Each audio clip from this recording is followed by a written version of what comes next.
ছেলে খুব ভালো মনের একটা ছেলে। আমি তো এতটুকু আকৃষ্ট তার ভাই হয়েছি। আমারও ছেলে আছে দুইজন, বাবার মিশন চালাইরা বাল্লা আছেন, কিন্তু এরকম একটা ছেলে আমারও থাকতো যদি। আর এইভাবে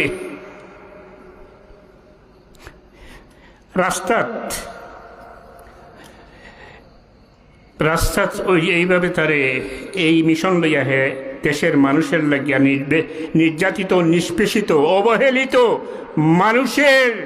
মানুষের দিশারি হিসেবে কাম করিয়া গেছে।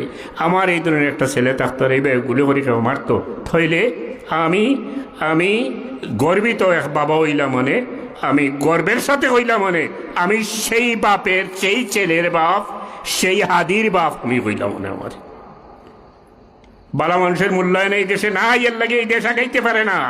মারা হইছে একমাত্র কারণ তার মাঝে এত বেশি গুণ হয়েছিল যে গুণ সহ্য করতে পারছে না। দালাল হলে যে গুণ সহ্য করতে পারছে না, এই দেশে তারা ধ্বংস করতে চায়, তারা এরাই মারছে।